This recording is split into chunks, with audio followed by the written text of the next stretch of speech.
stop making empty threats to them. And if we're not going to support them, we're just not going to support them. And in this next election cycle, we simply should not vote, period. We shouldn't vote whatsoever. We should let them crumble and fall. So we got to be very disciplined politically. And we got to watch out for these Democratic shills who try to get us to vote for nothing and who try to get us to vote down Democrat and all this stuff. We can't play those kind of games. Let's get some more folks on here. Hold on, who is this? Let's get 1995. Let's get 1995 on here. Alex, it's me, What's, Xavier. How you doing? hey, Zabe, how you doing, brother? Good, man. Yeah, quick question about because I remember you talking about like our indigenous ancestry and Right, things like that. right. Right. Because I was confused because I know you said like 5% of the slaves, or maybe like 3% of the slaves came over here, and Hmm. uh and then while People, African people who were enslaved from Africa, Mhm. about 3% of them were brought actually to North America. Most of the people were taken to the Caribbean, South America, places like that, but only 3% came here to North America. Okay, so then that means that the ones that came over here, did they mix in with those indigenous people that we have? Yes, they did, of Okay. course. Absolutely. Okay, yeah, because I was always wondering that because I was watching this thing on NBC or something, but like a lot of those indigenous tribes that that were supposed to share those goods with us, like they're being very stingy, like they don't want to share anything with that for us. Right, right, right. Many of these are $5 natives. Many of these are the so-called five civilized tribes, basically, and some of the others. Um, in these treaties, the 1866 treaty, they were supposed to give all of the resources that they get, share the resources with the black freedmen. And freedmen was a catch-all term for all black people connected with the tribe, even if they were enslaved or not. And many black people were connected through lineage because they were Aboriginal too, but they were just still classified as freedmen. And what they did, they got with the white supremacists and just started voting all of the black people out and pushing them out of those tribal groups. So there's a lot of stuff still going on with that now. So it's a very interesting dynamic. But anyway, but thanks for Oh, the okay. call, brother. All right. Yeah. All right. We're chopping it up with the late night family. Hope you guys had a great week, by the way. All right, raise your hand if you want to get on. Let's get on Black something. Okay, yeah. We got on Black Wall Street Houston. Let's get Black Wall Street Houston on here. What's up, brother? Peace, Tariq. Black. Peace, Tariq. Appreciate you letting me on to speak, man. Uh Yes, sir. Man, I love your work, brother. I appreciate all the hidden colors and all the work you do in your live and just really sharing the knowledge and really helping us to understand, and put everything into historical context, figure out, where we lie and, you know, in the history of this world and everything like that. And I'm excited about your new documentary coming up on the Maroons. We really need that, Yes. you know what I'm saying, to get into a lot of that Aboriginal indigenous information. Um, and because a lot of people really doing the research and really trying to find out, you know, what their historical lineage is, you know what I mean? And Right. I appreciate the work you did on that 30K space, man. Yeah, Hey, yeah, brother, yeah. people Everywhere. talking crazy about it. They all jealous and hating, man. But man, you stepped up on that 50 cal, like Sonny said, one of the hosts from the space.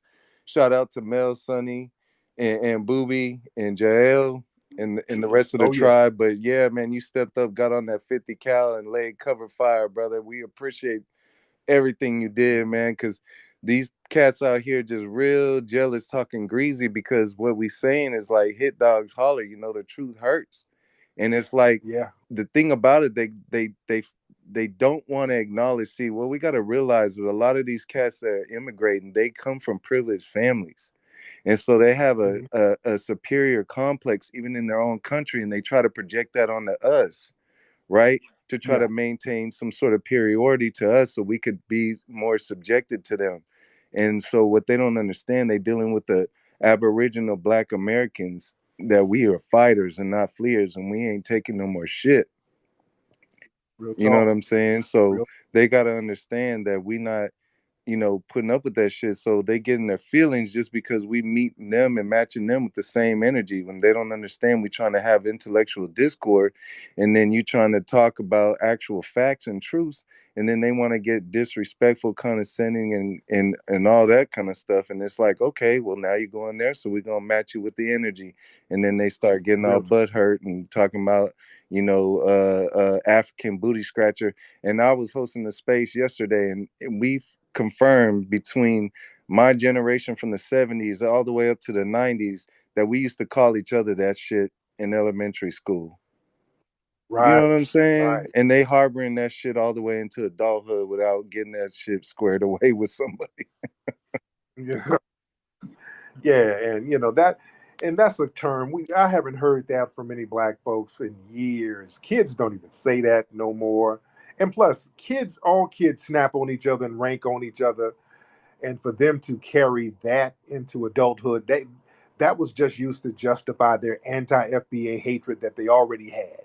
They already had it, and that was just something that they could hang their hat on to justify spewing that anti-FBA hatred.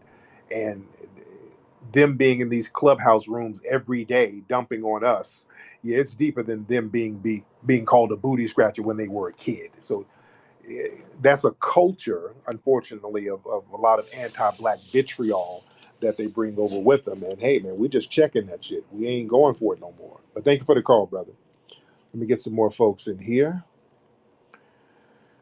A lot of family in here. Shout out to everybody. All right. A lot of y'all up real late tonight. A lot of y'all up real late. We had a great broadcast earlier on my YouTube channel, on my Tariq Radio YouTube. Um, let's see. Let's get a couple of folks in here. Let's get we got quite a few people. Let's get Jordan. I think that's his name, Jordan. All right, Jordan. What's going on, Tariq? I had a quick question for you. So Go I'm ahead, in sir. college right now, and I've been applying to law schools, and I've gotten into a lot of them. And I just got a full ride to UCLA's law school, and Oh, right now I attend the HBCU for undergrad, and I feel like I'm big on HBCUs, and I applied to Howard, but Howard hasn't really done too much to like recruit me or like even like answer my phone calls or my emails. So like, how do you feel about like HBCUs for like law school versus like, because I feel like part of me feels like, oh, like I'm so pro black, I feel like I'm selling out for going to like a white school for law school. I wouldn't say that. No, if you can go to UCLA, man, I would say take that and get that game, get that degree, and use that to help the community. You understand? Use that game to help the community. You get all, because they got an excellent law school up there, man. So you can get that game, and man, we can have you out here getting brothers and sisters up out that damn the jink. You know what I'm saying? And just doing some good things with that. That So, my man. But thank you for the call, brother. Let me get some more calls in here. Shout out to that brother. All right, let me get some more calls in here. Ladies and gentlemen, and I'm still in Atlanta right now, and it's freezing cold in Atlanta. It's very, very cold out here. It got cold heavy. It was real nice and warm yesterday, and now it's freezing out here. So I'm up here bundled up right now. All right, I'm not going to be on too long like I was last night. Last night, I was on for like 4 hours. We were having a telethon last night. I didn't realize I was on for so long. All right, let's get a Miss Me Right. Kamalis, I think that's your name. Kamalis. Continue. Hi, Tariq. Can you hear me? Yes, ma'am. How are you, Kamalis? All right, I'm doing good. In Chicago, it's cold too. Yes, I can imagine. I can imagine. What's on your mind, dear? Well, I um listened to you up late, um, talking Yeah. about race relations and how we as Black Americans don't think about other groups a lot, Right? and we really don't. And I heard India Irie on Trevor Noah and talking about Joe Rogan, and she said the situation is kind of complex in that she doesn't know if he's really a racist.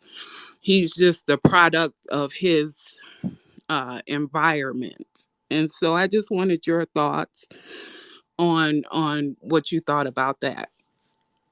Good question. I'm gonna answer that right now, but thank you for the call.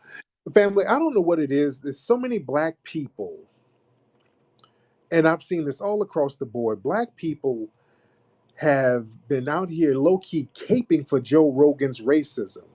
I don't know if it's fear, but it's a real weird thing with so many black people caping for damn Joe Rogan. This man said some vile, racist ass stuff. This man has a whole history of using the N word. Being clicked in with these alt right types. He bring them on his platform and give them a platform to spew this dangerous ass anti-black racism. Let me talk to you, black family out here. That's dangerous because that stuff justifies harming black people systematically. There is a reason why, and there is a correlation between people trying to normalize Joe Rogan's anti black racism and this sentencing that we saw today with Kim Potter, who shot and killed our brother up there in Minnesota. There's a correlation between that. Because if you get these people like Joe Rogan, who capes for police all the time, and who gets these people up here to rationalize anti-black hatred and to rationalize scientific racism, because this goes way beyond just him using the N-word. This goes way beyond him just talking about black folks and Planet of the Apes and all of that, which was horrible enough. My biggest concern is when he brings these guys on his platform to talk about how black people have a gene that makes them violent. You understand, family? That is dangerous. What in the hell are you caping for Joe Rogan for if you're a black person? For your personal gain?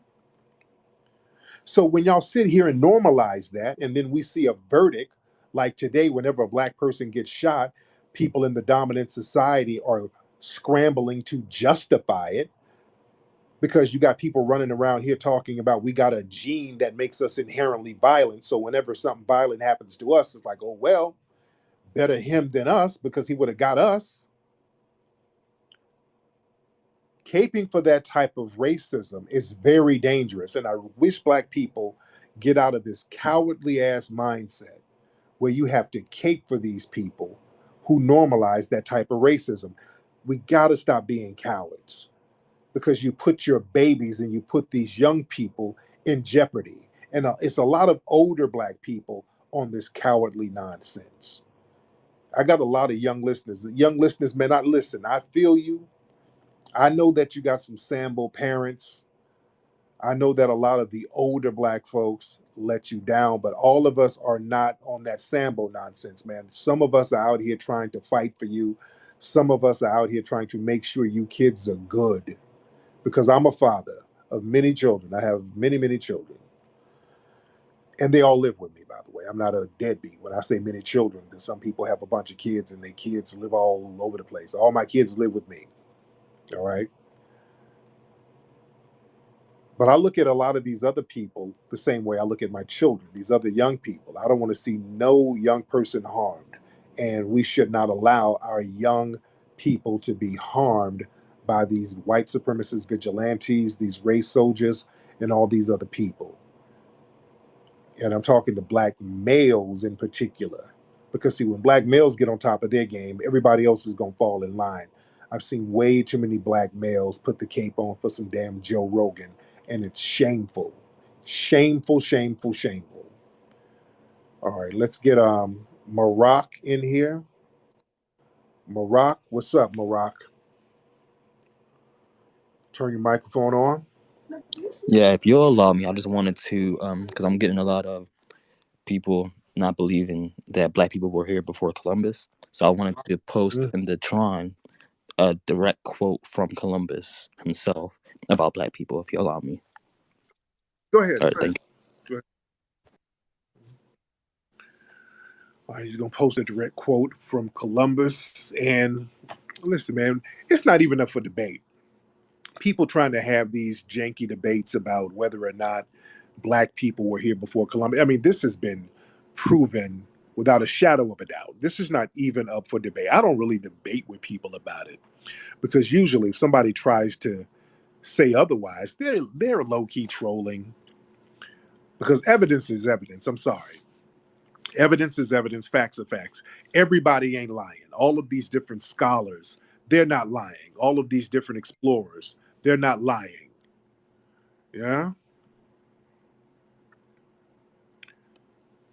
Everybody's not lying.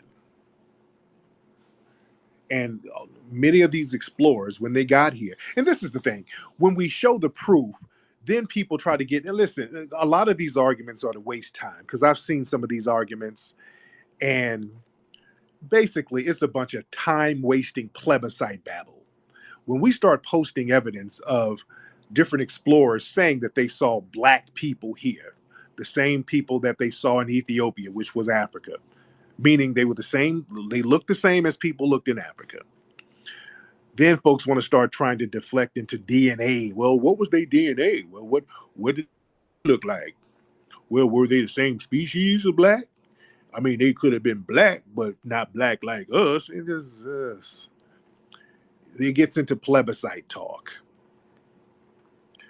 The bottom line, family, this is not anything up for debate. There were black people who look like us, look like black people now, walking around North America by the thousands, centuries ago, way before Columbus. That's just the fact. It's been proven through archaeology, through DNA. It's been proven through DNA. It's been proven through firsthand accounts. When they got here, they said who they saw. The red-skinned natives even told them about the black-skinned people. It's all over North America, South America. This is a fact. Out here, well, I'm not in California now, but where I live in California, you can still look up images of what they look like. Look up the Ohlone tribe. They look like black people you see today. Down in Mississippi, they had those black Aboriginal tribes. If you look at a lot of images or paintings, especially from around the 1600s, of what Native Americans were black skinned people, man. That's just what it is. And these people were put into slavery. It was that simple. These people were put into slavery and they were mixed in with the African people who were brought over, and we became a distinct ethnic group. And here we are, foundational Black Americans. So we have to understand how lineages work and how ethnic groups work. Ethnic groups are a culmination of people who migrate or people who mix in with other groups, and then they become a distinct group. And then they'll mix in later on down the line, and then they become a distinct group. So we're no different, family. We're no different from any other ethnic group around the world. What makes you an ethnic group is the cohesiveness of the migratory patterns of particular groups and who they mix with in certain things that they've done as a culture or certain circumstances which has been happened upon those people. And us, we've had certain circumstances that we've had to endure that has made us unique from other groups. That's what it is. So people try to flip it and remix it.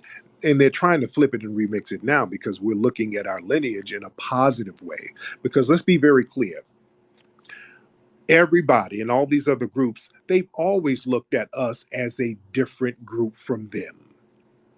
All of these other groups who's scrambling and whining now, all of these other groups have always looked at us, foundational Black Americans, as different from them. They've always done that. And whenever something is positive popping off, they've gone out of their way to separate their positive achievements from us, to tack that up to their ethnic group. You understand? So if somebody comes over here from Uganda and they get a PhD, all of that, we all black, we're kumbaya, that goes out the window. If they get a PhD, I'm Ugandan American. This is a win for Uganda. You see, whenever something positive is done, all of these groups go out of their way to differentiate themselves from us. Now, if it's something negative, hey, we all black, come on now, we brothers. If they want to come over and pull a scam, hey man, we all black. If they're raping people and robbing folks and they get caught and go to jail, hey man, we all black, brother. Let's not be divisive now. Or let us try to touch something in their culture. Remember when Michael B. Jordan tried to use a name for that Trinidadian rum? He made some rum and tried to use a name, Juve. I forgot what the name was, Juve, something like that. And all the Trinidadians, boy, they showed their true colors. Like, hey, no, no, no, no, no, that's our culture. Don't you touch our culture. They raised hell, and all he was doing was using a name, a Creole name. And they sat here and raised hell. They showed you how together we were. They're like, oh, no, no, no. Y'all can't touch our culture. They want to gatekeep their stuff, but we're supposed to make our stuff a buffet so everybody can eat off of it. No, I want to gatekeep too. No, no, no. Let's all do some gatekeeping. And that's why we are owning our culture and we're owning foundational Black American achievements the same way other groups do. And that's what it is. They can whine about it. I don't listen. I so don't care about people whining. People have been whining for the last few weeks. People have been whining, whining, whining, whining. I do not care. This is it. This is the new norm. We're going to gatekeep everything. Let's get some more folks in here. And much respect to everybody who's chiming in. Okay. Some of these faces I've seen before. All right. Let's get, is that Destiny? All right. Let's get Destiny or Destine. What's up, Destiny or Destine? Destiny, you're so right. Hi. There you go. How are you, I'm beloved? doing so well. I'm so excited to be talking to you right now. And by way of Dallas, I'm sending peace and blessings your way. Um, Yes. I think maybe a year or so ago, I heard a broadcast about how if like your family name was on the 1870 census, that you're from here. And ever since then, I've just been like mystified and finding out and digging up stuff.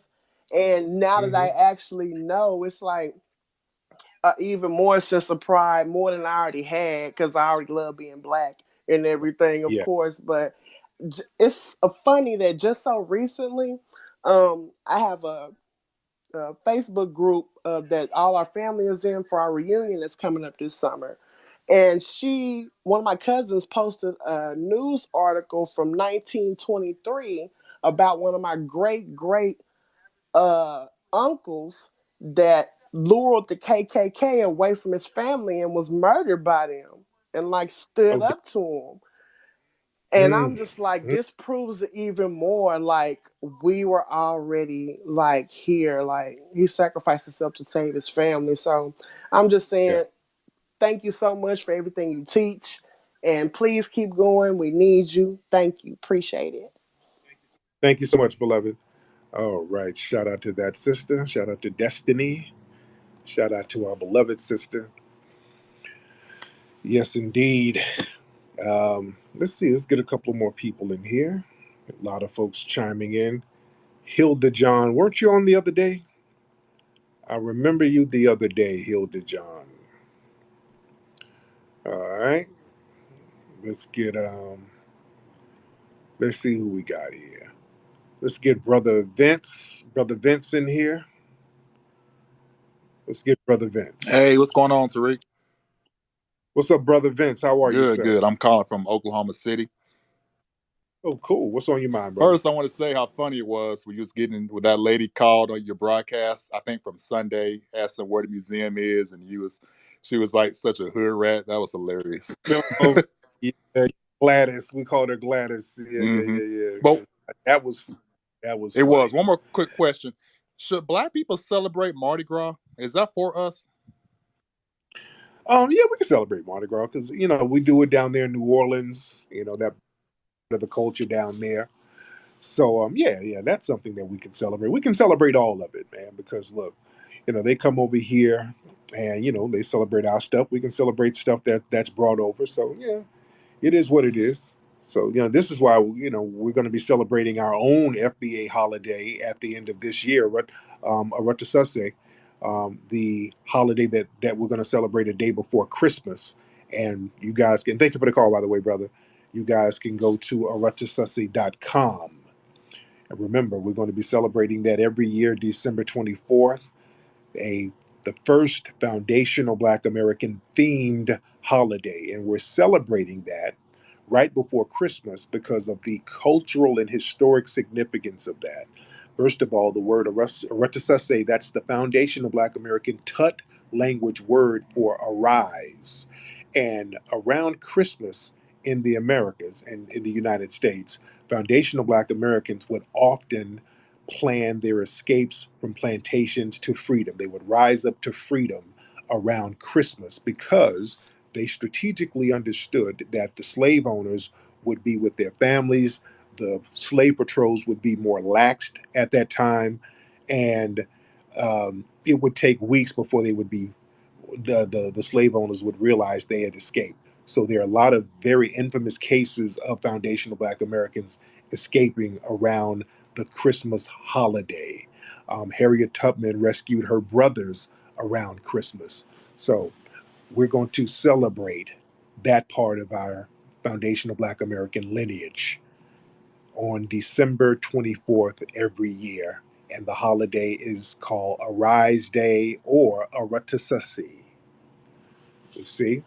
Because a lot of people have an issue with Kwanzaa. There's somewhat of a disconnect with Kwanzaa for a few reasons. Um, and I've talked about it before. I won't even get into it. But Aratasasi, this is something that we can really, really feel the spirit behind because it hits closer to home. All right, let me see who else we got in here. All right, let's get Equity. Let's get Mr. Equity in here. How are you, Mr. Equity? Turn your microphone on, sir, if you can. Mr. Equity,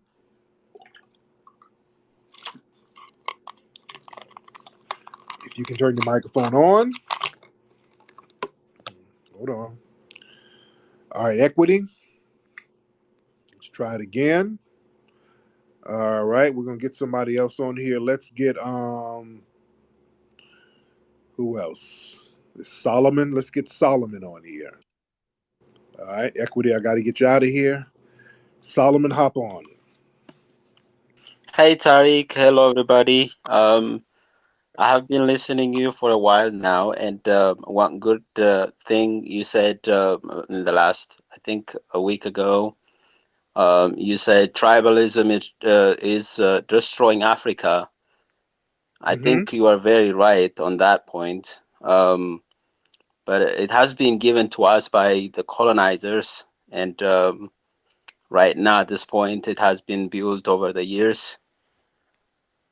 But how do you think, because it's now everybody's identified by tribe instead of a national identity, how do you think at this point, right? How do you think the best solution to bring back together and instead of the division and everything else? By the way, the name Tariq is an Ethiopian name. I'm sure if you are aware of that or not, but it means history in Amharic. Man, I've heard people from the Middle East, from Saudi Arabia, tell me it was from there. I've had people from Dubai tell me it was from there. I've had people from Qatar. Everybody over there in that part of the world say the my name comes from there. So I've heard a million different. Some people say it came from Morocco. Yeah, So I've heard different versions of it. But it is what it is. The general, the Black Moor who went up into Spain and dominated Spain in 7-11 was General Tariq. So it is what it is. yeah. It is what it is. So I Now, where you now? You're Somali, right? no, I'm from Ethiopia. But Ethiopia. Okay. Ethiopia, as you know, you may not tell,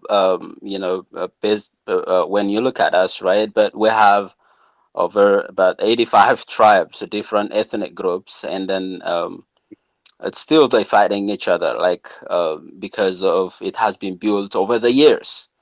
And then instead of building a national identity now, at this point, everybody is identified by ethnic instead of like as a country, And that's a major problem, right? man.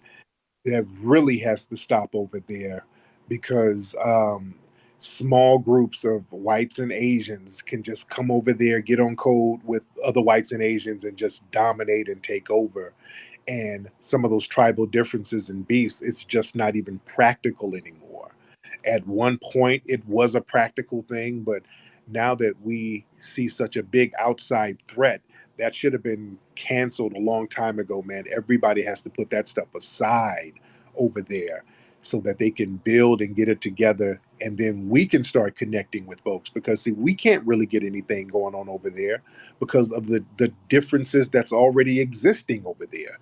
We would love to come over. I would love to come over there and help people build, get stuff popping, have a global black international networking system going. I would love that. I But appreciate the it. problem, Yeah, thank you. yeah, right. And the problem is nobody wants to get it popping over there. Everybody wants to come on over here with us because foundational black Americans, we're the only group that's really on code with each other to the point where we can get something going. So people see that and be like, okay, let's go over there and eat with them. No, we can't just host everybody indefinitely. So we need some brothers and sisters to get it popping over there in Africa and the Caribbean so that we can really, really get this thing going. That would be a great thing because systematic white supremacy is global. Black empowerment should be a global thing. You feel me? Yeah, absolutely. Yeah, I think that's what I was when you start hosting about immigration and everything else. I think ethnic tribalism is a major cause for mass immigration and everything else, because when one ethnic is fighting with another one, it's a Hmm. huge issue with refugees and everything else.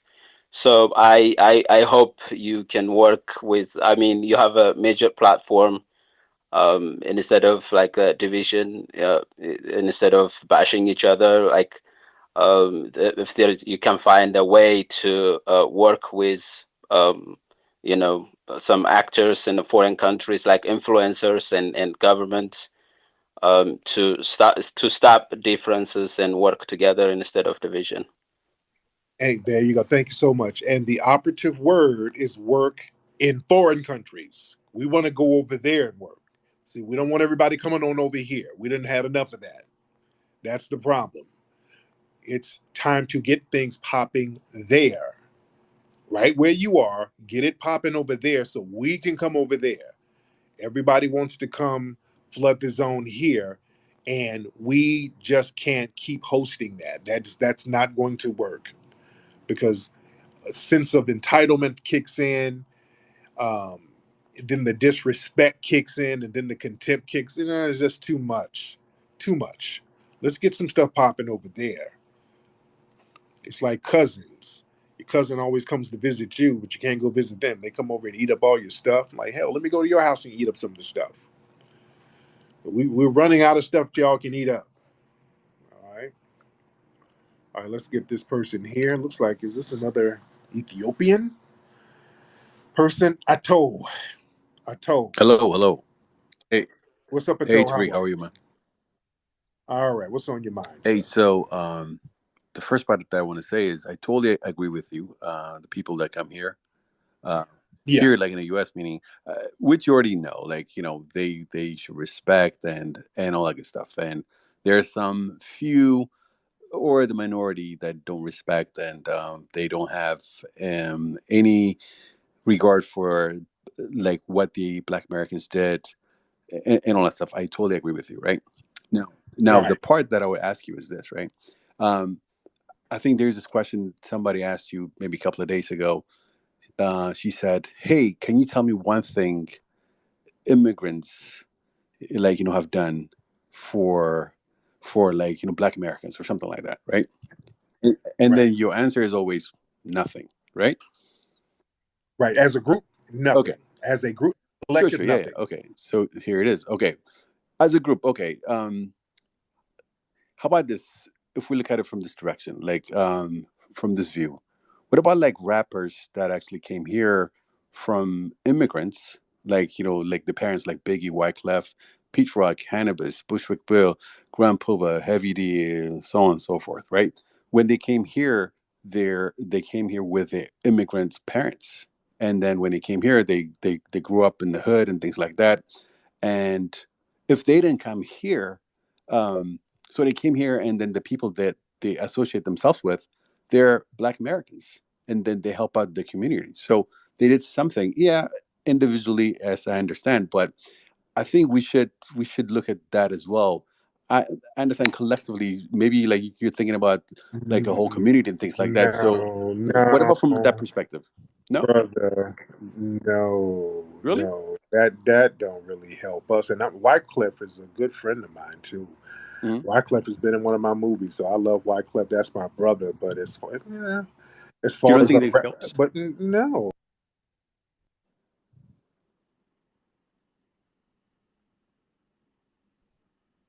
Oh, are you still there? Like a lost connection? damn. Yeah, sorry about that. Yeah, my phone was ringing. Sorry. Okay.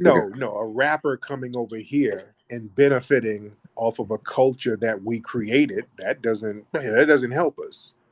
That doesn't help Mm, us. Somebody coming over here and that's like me. If I go to Jamaica and open up a jerk chicken restaurant, I can't say I contributed to the culture. How can I contribute to the culture? And I'm going over there utilizing their culture to enrich myself. You understand? So when people come over here, yeah. they're using our culture of rap, which is something that we created.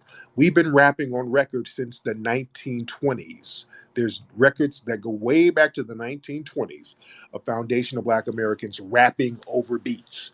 So they come over here and benefit themselves by utilizing our culture. That doesn't really help us, sir. We already got a bunch of rappers Yeah. here. That doesn't help us. But we Yeah. So like the them. I way, like Biggie. I love Wyclef, but that doesn't help us right. as a group, though. You know? Yeah, yeah. No, like I mean, in a way, as a group, meaning kind of like the people that he associates. Let's say in this case, Biggie. He has his crew. He has maybe 50 deep. I mean, he's But helping out that's just, and the also community, in right? even that narrative, these are just Hmm. individuals. You understand? Yeah, These are just sure. individuals. Now Wyclef is he's helped me personally. We've helped each other personally, but these are just individuals. You understand? Hmm. Like, for example, me, a foundational Black American, I did a movie about Haitian history, and that movie is shown all over Haiti right now. They show it in Haiti almost like every year. It's shown in schools all over Haiti, even in Hmm. Miami, the Haitian American community. It's a mandatory film that they see. Even overseas in France, they've been trying to get it translated. So that's something that we did here to help them as a group. That helps them as a group over there. It's an educational tool. You understand? That was our Right. resources. We raised money over here as Foundational Black Americans to make that happen. We did crowdfunding to get that movie done. So as a group, this is what I mean. As a group, we do things like that to help other groups. Unfortunately, it is not reciprocated. And the only thing we pretty much ask is, okay, how about this? Let's get some land allotments over there in your land over there. Let's make it easy for us to come over there and possibly get dual citizenship so we can build together.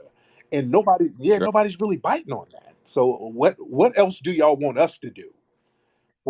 No, that's a good idea. The one other thing that I want to say is, I think you mentioned when people go to Africa or like somewhere else, they kind of overcharge you, maybe double Yeah, or we've been seeing a lot of yeah, that. Yeah, yeah. sure. Yeah, so but I'm sure you've traveled all around the world. Wow. That's not only in Africa, right? You can go all around the world. You can go to Bangkok, you can go anywhere in Asia. You You know? kind of have to negotiate, and when they see you as a foreigner, right? I mean, I've seen it because I've experienced it. No. No, no, no, it does happen. No, All you have to I've do been is all over have. Thailand, dude. They've given me pretty good deals in Thailand and Asia and all these places. They've been pretty cool. But Yeah, there's but I something. guarantee you that's not a great. I uh, guarantee you in Thailand you could have gotten a lot better deal if you nah, have like dude. a local person. Man, I I've been guarantee you all that. over, brother. I've been all over Thailand. Me too. I get great deals, dude. I used to get my suits made in Thailand, dude. I would get so many good deals. They gave me Sure, sure. great deal. I would have suits sent here from Thailand. You did, No, and I understand. yeah. No, I understand. But what I'm saying is maybe the amount that you paid, you could probably paid a lot less Uh, if you know like somebody local. I I mean, that's facts. Like because I travel all around the world and I've experienced it like literally. But so what I'm saying is it's not unique just to Africa. Like just because you went there and they overcharge you, it's not just because you're a Black American. I mean, that's facts. I mean, that's not the reason why. Just No, because you're because Black. in certain parts, I've seen black people say, "Hey, look, they treat the white people a little bit different," and I've seen it too. The white people show up and they're damn near willing to give stuff for free to the white people, and the black people is like, "Hey, we're going to have to charge you this, and that." And let's be clear, there was a situation in Ghana where a black woman had land. Somebody gave her land over there, and the people over there in Ghana killed that woman, and that Well, was. Yeah, that was a few years ago. A sister from Detroit, this elderly black woman, they killed that sister, so that left a bad taste in a lot of people's mouths. So it's some yeah, I real hear you. funny stuff. Yeah, you know what I'm saying. So we No, no, feel the sure, sure. I same way about understand. stuff like Look, that. So like I totally understand, and I understand. Why you guys would feel like these Africans don't or immigrants don't respect. I mean, like I said, the majority of people do respect, there you go. and I Thank you so much for the call, sir. All right, Miss Kelly, how are you? Turn your microphone on, Miss Kelly. And much respect to the last brother who called. I just kind of wanted to wrap it on up so he wouldn't, just keep dragging on and on. Kelly, you want to turn your microphone on, Kelly? If you want to turn your microphone on, Kelly, turn your microphone on. And let's get some more folks in here while we're waiting on Kelly to turn her microphone on. Kelly, are you having difficulties turning your microphone on? Okay, let's try. Okay, I see people coming in and out. Okay, where are we at? Okay, where are we? All right, let's get what's your name? China Black. While we're waiting on Miss Kelly, we'll get China Black on here. If you can turn your microphone on, China Black, that would be great. Good good night, everyone. My question would be, how do you feel about the rise? Well, I'm from New York City, the rise in Asian hate. And like in New York, unfortunately, when this has been occurring, it's been a person of color. So, that it's like when you turn on the news and something happens, you hope it's not a person of color, and it is. And I'm thinking like, oh, is this some kind of setup or whatever? Because it's just always so ironic. But yesterday I experienced it firsthand where there was a young Asian girl on the train, and there was a black male on the train, and he just started honing in on her for no reason. So I'm just wondering, like, what do you feel? Is it racial? Is it more, mental illness? What is the rhyme or reason for this? Great. Um, Now your name is China Black. Are you mixed with any Asian by the way? Yes, Who's Asian in your family? father side. Your father? Yes, Okay, so is he Asian or black and Asian? What is he? both. Okay, so he's black and Asian. Yes. Okay, okay. Um, this is the thing with that thing in New York. Most of the people, not even most, almost every single incident of these people, so-called harming Asian folks, either they're they're all non-FBA. Let's be clear on that. These are all immigrants. Most of them are from the Caribbean. We've done background checks on all of these people. Most of these people are Caribbean immigrants. They have absolutely nothing to do with foundational Black Americans. Zero. Secondly, Many of them are mentally ill and homeless. You're right. You're right. Yeah, Even that's yesterday, that was the situation. The person from appearance looked to be Caribbean descent. yes, almost every single one. See, this is why we differentiate ourselves, because what happens is these type of crimes happen, and whenever something negative happens and it's a black person, no matter where the black person's from, they're just They black. group them together. They Yes. group, but yeah, You're they right. and then it becomes, how come you black people ain't doing anything about it? We become responsible, and I'm saying, as a foundation of Black American, we are not responsible for foreign criminals doing any crime. It has zero to do with us.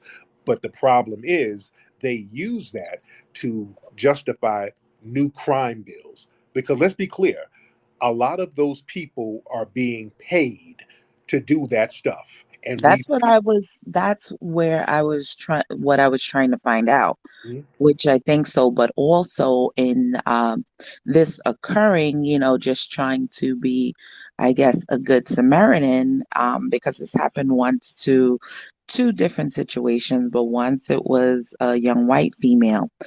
I feel like sometimes when you're not from a certain area, you don't pick up on certain social cues because you stay in like your groups or whatever. But like with everything going on, I'm like, aren't you going to move? Like ever so with little head gestures or whatever, because there's really nobody on the train in that section where she was. And it was like she just stood there. Right. So you see the news, you see everything going on. I don't know if she spoke English. That was my first thing, but then I was like, she's younger, maybe she does. And it was a similar situation with the white girl, but you're staying, if a person has a mental illness, you're staying right in front of them. They're going to be fixated and they're going to hone in on you. Sometimes if you leave where, their sight, out of sight, out of mind, things might change, but I don't know. Like if it's a sister and I'm like, girl, we're out of here, just with an eye movement, we're moving. But I feel like sometimes because when you like we're all in a melting pot, but they in New York they stay within. Okay. All right, sister. You got the rambling a little bit. Okay. No disrespect. I was trying to interject, but sister, you were just kind of going on, and I don't know where you were going with it. So I wanted to address some of your stuff. So I'll address it when you're off the speaker queue. You were just kind of going on a rant, ma'am. All right. Let's not do that. When you call up, let's kind of get to the point. Let's not go on a rant, because then we'll lose focus. All right. We got to stay focused. And with all of that rambling, you're way off focus. The focus is, and this is what we got to pay attention to, they're going to use those so-called Asian attacks, these random black homeless immigrants attacking Asian people, to put together draconian laws that's going to target black people as a whole. All right, let's not get focused off that. See how easy it is for us to get lost and off focus. The focus is, and the point is, and they know this is what they're doing. They're setting all of this up with all of these stop Asian hate crimes and all that stuff. That's going to be used for them to get that mayor who's bought and paid for by the white supremacists to start putting together more stop and frisk laws. It's going to be stop and frisk on steroids. I'm telling you, y'all watch this summer what's going to happen out there in New York. They about to be targeting black folks left and right. They're setting it up to justify targeting black people. They get these homeless black people out here. And we proved earlier, like a few months ago, how all of these so-called attacks on Asians, they were all done right in front of a camera. And the homeless black people were wearing the same type of identifying clothing. It was always like a pink or red scarf or a jacket. It was always the same color. And it was clearly staged. So again, these people use propaganda to promote anti-black hatred. Anti-black hatred is the collective thing that gets everybody in the dominant society on code against us. So we got to be real focused with this game, man. We got to be real focused. Let's get some more people in here. Kelly, are you ready to turn your microphone on? I still got you in the queue. Kelly, are you ready to get on, or is your microphone broken, or what's going on? Do I need to take you out the queue? All right, we got Grace Jones box cut. And shout out to Grace Jones. But Grace Jones box cut, get in. Hello, how are you, Grace Aren't good. box? I just like Grace Jones and her box cut. Yeah, Grace Jones is the shit. People sleep on Grace Jones. Yeah, I think the gentleman that called in, Otto, was really intellectually dishonest, and he knows that. It seems like he dug in and researched uh, the lineage of the rappers he rattled off. Well, Hmm. we're talking about things that's going to change legislation for us in fundamental ways and help us build economic wealth. We're not talking about you guys coming here and continuing to eat off our plate. Because, Right, right. and it's a conversation I was having with my 32-year-old nephew just a few days ago. I feel like a lot of the immigrant rappers, though rap does not define our culture, Hmm. I think that they kind of degenerated the music. I just can't listen to a lot of hip hop anymore. If I really want to listen to hip hop, I go way back to the early 90s, Boogie Down Productions, KRS-One, Rakim, all those guys. So yeah, that was just the only point I wanted to make. Thank you. Thank you so much, Willie. My sister made a very good point. She made a very good point. Man, when we look at rappers, some of the most iconic ones, yeah, FBA. We want to be real. Now, we got some good rappers who are not FBA. KRS-One, I think KRS-One comes from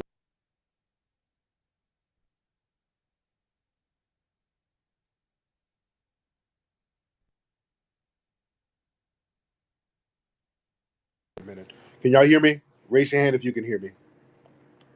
If you can hear me, raise your hand. Because last night I was talking and I was on mute and didn't even know I was on mute.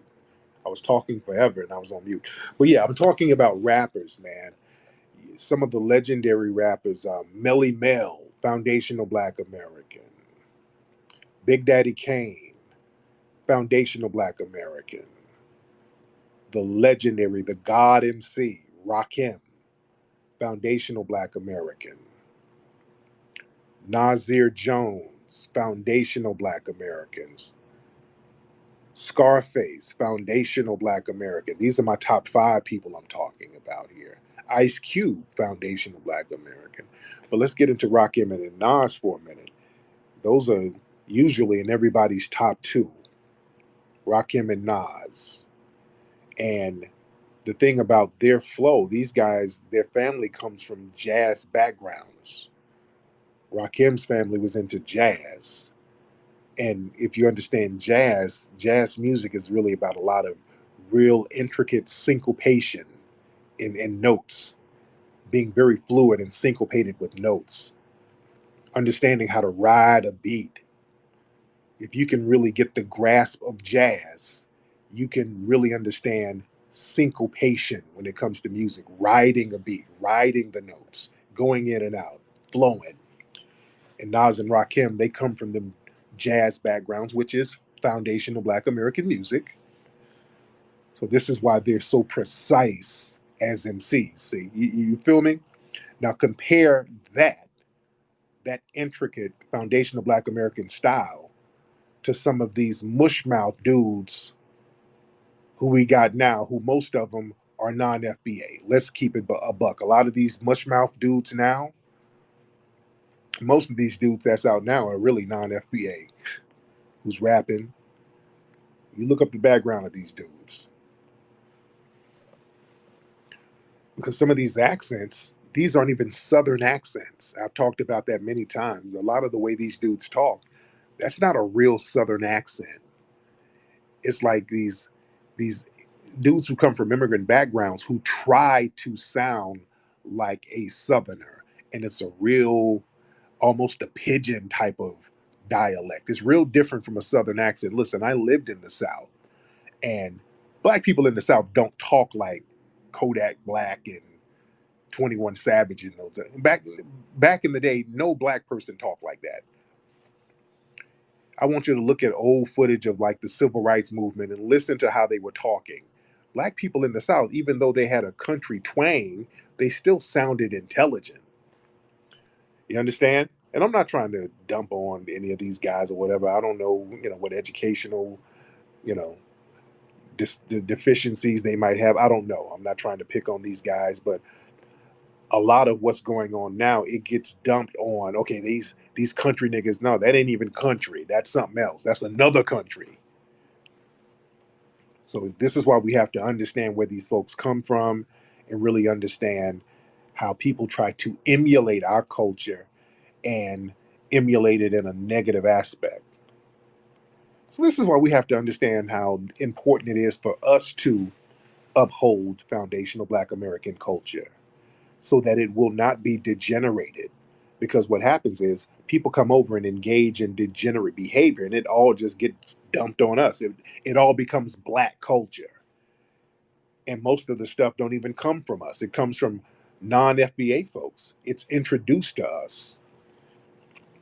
If you look at a lot of negative things that happens in our society now, look at where it comes from. Take a good look at it and really trace where it comes from. When people talk about drugs in the community, where are those drugs coming from? We didn't have a lot of drugs in our community before 1965. Notice right after 65 is when things got weird in foundational Black American society. There's a reason all of that stuff happened after 65, because of all these other influences start hitting us, and a lot of it was negative influences. We got to be very real about that. We got to be very real about that. Let me get some more people in here. All right. Let's get some more folks in here. Raise your hand if you want to get on. If your microphone is ready, raise your hand. Now, Leopold, I've had you in here before. You were low key trolling, Leopold. And I think I remember giving you that work. What's up, Leopold? Now, Leopold, I've had you in before. And Leopold, you were in here trolling before. Now, Leopold, as you see, the conversation tonight has been very respectful. It's been a very respectful conversation in here tonight, Leopold. Everybody's been on their P's and Q's. Leopold, you want to turn your microphone on. Hello. All right, Leopold, what is on your mind? Well, since the topic is ask you anything, Right. not troll, you say reparations all the time. You're talking about black males, and, are you going to hold them accountable for all the broken homes that they've created in the white community, in the Asian community, in the Okay. Hispanic community? Okay. Okay. I'm muting your mic, Leopold, because your brakes in your Uber is very loud. Okay. We got to get the noise together, Leopold. All right, Leopold, can you get the noise together? That noise was very annoying in the background, sir. You, Yeah, there fix you it up. got. There you go. Thank you, sir. Now, Leopold, why do you have a problem with foundational Black American men? I don't. I'm just saying that with the black males in America, who's With doing it? foundational Black American men, why do you have a problem with Not not all of them. It's just most of them in general. it? But Okay, there's black men of other cultures who do that. okay. Anyway, um, should they get reparations for all the destruction they're causing? Would that be fair to you? Um, so you're saying foundational Black American men cause destruction? Yes. So does that include you? Um, well, leaving me out of it, we're talking about the single mother rate in But the you're a white black. community. But you're a black male. So don't you? Aren't you a part of that? I don't have single mothers in broken homes. I'm talking about the products of that, I guess, But which would but you're a black male. You said it's a black male problem. So since you are a black male, what's wrong with you? well, I'm you're trying to take this to another place. I'm talking about what should be done No, to hold. sir, no, no, no, no. I'm not trying to take it to another place. You said that black males are a problem. You are a black male, so what is your problem? Why are you like this? The problem is, you black males, you choose these. Wait, you are a black male, sir. You too are a black male. Why do you keep saying you black males like you aren't one yourself? Or what do you consider yourself, Mr. Leopold? That's only my alias, but I, as an individual, I'm speaking from my experience. Okay, you first of all, you are a black male. Or do you consider yourself something else? Let's be clear on that. I'm one person. What race do you consider yourself? Technically, I'm mixed race. I guess I didn't want to reveal that, but whatever. Okay, okay, okay. If you're too ashamed to reveal what your racial background is, you're not even qualified to speak on another race of people at all. Or you're not even qualified to speak on your own race because it seems No, you have no, self help issues, I right? can speak on this absolutely. But, sir, you're ashamed to even admit to what race you are, which you are a black man. I can tell you're a black man. But you're too ashamed to even admit and acknowledge that, sir. So why is that? Sounds like you have some issues of your own, sir. For an issue that affects me, I have a right to talk on this, which is what I'm going to Okay. do. Okay. So if black males are the problem and you are a black male, what is the problem with you? The problem is you've created broken homes as black males because your culture has And normalized. and why do you contribute to that culture as a black male? Well, if you're going to call me a black male, I have not contributed to any of that. But you're a black male, so how you said black males contribute to it, and that would include you, right? I don't contribute to that. I'm talking about the black males that do. And I don't either. So, but you're saying that I'm responsible. So if I'm responsible, you're responsible. And you know that white women have a high rate of single motherhood now because of you black males. Which then why are you knocking up white women, sir? I'm saying the recent trend. So other races of women are now suffering from what you've been doing. You So guys have been doing. why are you making them suffer, my black brother? Why are you making these white women and other women suffer? I'm just trying to tell you that if this is what you guys are going to do, you have to not talk about reparations. But sir, you're doing the same thing as a black man. If it's a black problem, you're doing it too. And So this is, why are you knocking up white women and other women and leaving broken homes as a black man, sir? Why are you doing that? I see what you're doing and the way. What am I doing? You said it. You said black men are doing all of this stuff. You are a black man. So why are you doing it? Give me an explanation, sir. The way you're talking, you have a very particular way of throwing somebody off when I'm they're not trying. trying I'm to not get to trying. their point. I'm just using I logic, had concise points for Mister this. Mister Lord Leopold. I'm not being disrespectful. I'm being very logical. Logically, you're talking about yourself based on logic. So if you're saying black men are a problem, the logical question, this has nothing to do with me personally or you personally, but logically speaking, you would be a part of that problem. So I'm asking you, if you are part of the problem, let me know what me and your problem is because we're in this together as black men. You need to give me some reparations.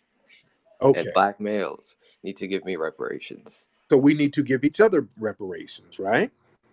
You need to give me twice the reparations. Why Because twice? Why? Are you double black? Well, what do you mean? you have absolutely caused carnage, absolute destruction pain and suffering, and there needs to be a price paid for that. So how much should you pay? Well, personally, I think it's a government issue. It's not a money issue. So you're But all over the place, Leopold. I don't know for where you're going, you, sir.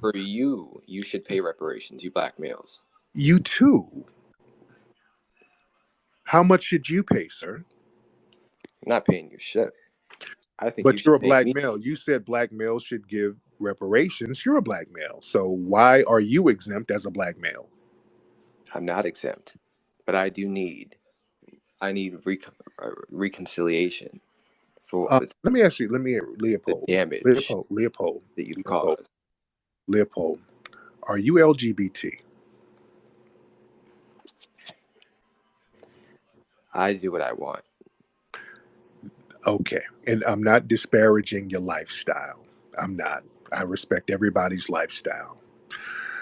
Do you think that you, being LGBT, are distinct from the rest of Black society? Because I notice a lot of Black LGBT people think that they are something outside of normal Black society. They think that they are almost a different type of ethnic group based on their sexuality. Would that kind of be accurate? Kind of be accurate? Well, I'm mixed, so I'm not just a black male. I'm speaking from an objective perspective. Okay, hold on, no, sir. Okay. I, we've established that you, it's safe to say that you have an alternative lifestyle. Now, what are you mixed with, sir? Because mixed still means black, but what are you mixed with, sir? If I may ask. Well, I'm half Asian, Okay, but so and your mother is Asian and your dad is what? Oh, wait a minute. I talked to you before. I remember you. I did talk to you before. yeah, You call, yes, you were the I one. was You're, reminding you that you you're not foundational. right. So your mother is Filipino, right? Yeah, I remember that. I remember that. So yeah, you're an LBGT guy, and you had issues with your father.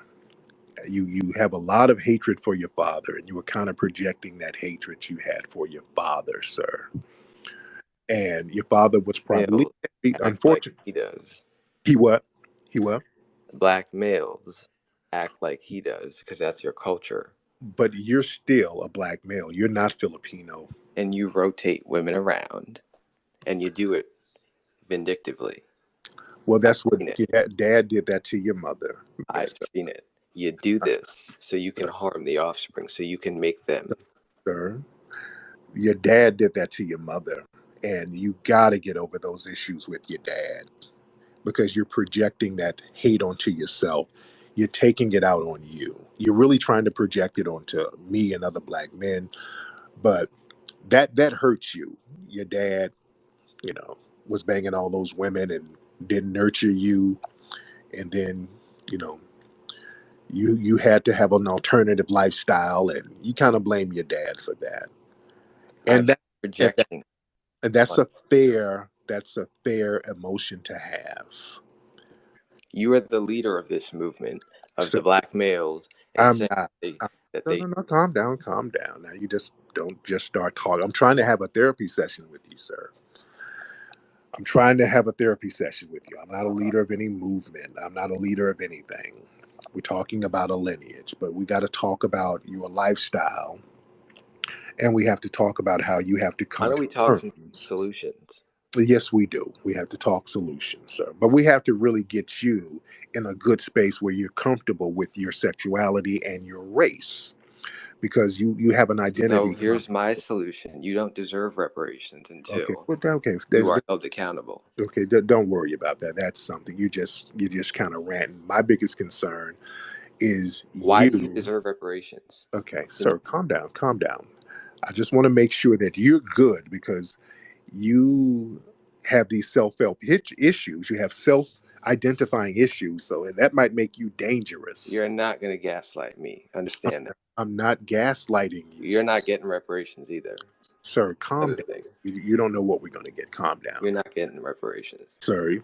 You've already got your reparations from Bussy. So you think, okay, I don't need nothing else. I'm getting what I want. Nice hot white men. But we're still going to get financial compensation, sir, and nobody's going to change that. We have not, How you gonna get that?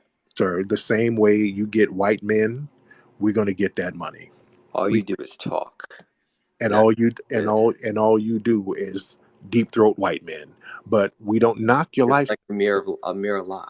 Sir, you lock your lips on white men's balls. But sir, we're not knocking your lifestyle. The way you live and the way you view yourself is not going to deter the way we understand our lineage, sir. Okay?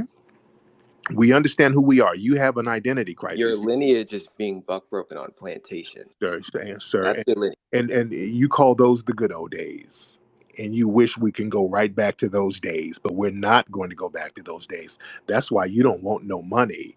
You don't want no money. You want to be paid in bussy love, and And that's I don't good enough. have an identity crisis. You need Yes, to you do. stop saying That's why you don't want money. That's why you don't want reparations. You want Massa to bring you back on that plantation and tie you up and have you in the buck. You want to go back. You one of these dudes who think hell, slavery wasn't that bad. I got to lay up with Zaddy. You're trying to be a bed buck. That's why you don't want no money. You don't want to get off that I plantation. told you that I need compensation No, no, no. You from need, the black males, not from the sir, white male. yeah, because The white man you didn't love exist white. to me. You like white daddy. You one of these dudes who's who think he's exotic, and you try to use your exoticness to get white men to be a boy toy, don't you, sir? I'm not exotic. I'm not identity Yes, dude. crisis or any Yeah, of that. dude. I bet you go on all of those dating sites bragging about you being black and Asian. I bet you have a. I bet your computer name is Chop Suey Booty or something like that. I bet you have a screen name that's real weird, like Chocolate China or some shit. You play that up. I know how you get down. You on them dating sites and you're playing up your ethnic background, dude. You You, have the identity crisis. hmm? No country will No, no, accept. no, no, no, no, no. You got your screen name is Soul Egg Roll. You play up your Asian and black background, dude. Yes, you do. For white men, No country wants you, dude. black I men. want You a. blacks. I Nobody wants. You I got. want. That's you projecting, sir. That's you. Chocolate Africa China. doesn't accept you. Chocolate China. White That's you. America doesn't accept you either. Ch- Chocolate China. That's you projecting, sir. You're projecting your own insecurities on us. That's you projecting, sir. And that's what Because we're you have, gonna get rid of you. sir, you have an identity crisis because You have the identity crisis. You can't project that. you're not accepted in the Filipino society. Your Filipino side, they don't accept you because I know how they get down. A lot of the Filipinos, they have anti-black views, and you're not accepted by that family, and you're not accepted by your dad's family because they don't want you around them kids, and you're out here mad. You don't have no country, sir. You don't have You a are the one. They can kill you and get away with it. Like like they could. You think they can't? You think your bussy makes you immune from police brutality, sir? Is that what you think? Do you think you sashaying around will stop them from harming you? You think if you act submissive enough that they're gonna look at you as not being a threat? Is that what you think? Is that why you and chose you the black lifestyle? males, you think you're better than me. That's the thing. No, You think no, no, you're no. better. No, no, no, You're no, no, talking no, to me no, right. no, no, no. See, you think you're something else other than a black man. See, you're buying into that white LGBT narrative that you're non-binary or something. So that's going to be a safe zone. See, that's the con game that they like to run. Yeah, that you don't just give up your masculinity and you're going to be safe. Do you You think think you're better than me. Look at how you're talking to me right no, now. no, no. You think giving up your masculinity is going to make you safe from white supremacy. How did that work for the men at Ed Buck's house? point is, this country's getting rid of you. How did that work for the men at Ed Buck's Y'all house? need to be sterilized. How did that work for Jeffrey Dahmer's victims, sir? Them giving up their masculinity. How did that work? Hmm? What you're saying is irrelevant. It's not irrelevant, sir, because You're you think, taking away from my original point. sir, you think your sexuality makes you some type of different ethnic group, and You're making me sound stupid right now. you're still a victim of white supremacy, sir. You're making me forget what I'm trying to say. I understand. It is, I you want black males you still, even though you have an are identity crisis. going to pay Listen, for okay, what you've done. I know you sound very violent. That's why I'm trying to talk to you, man to man. I want you to get rid of that anger that you have for your abandonment with your dad and not being accepted by your mother's side of the family. They left you alone and they left you vulnerable. You don't know what you're talking about. I I know do know both sides. I know both sides. the Filipino side does not accept you, sir, and you know it. They're so racist over there. They got all of that racism from the white supremacists. I know the culture, sir. I know how they get down. I know the little I'm derogatory. fine with both sides of my family. You don't know what you're talking about. Sir, no, your dad, his foundational side. No, no, no, no, no, no. No, you're not cool with them. That's why you're so mad at dad. You mad at dad because you're not cool with his side of the family. And the way the hatred and contempt you have for black people, those folks wouldn't accept you around them with that type of contempt. They're not going to. I know I'm a foundational black American. I know my folks.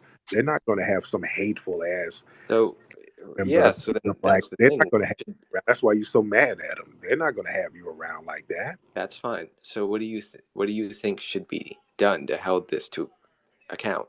So what you should do. Held accountable. This is a personal issue with you. No, it isn't. It's Yes. with you black males. No, no, no, no, no, no, no. Everybody's not your dad. Everybody's not your dad. You have to accept the fact that it's not really your dad's fault. It's not your mom's fault. They were both victims of white supremacy. Let the anger go and fight. I'm not going to blame white people. White Listen. people did I not make you be. Okay, stop it. You're not gonna blame whites because that's what you want to get. You're trying to get a white zaddy, and that's your problem. You run right into the problem. You run right into the problem, sir. It's white supremacy. I know you want you a white zaddy.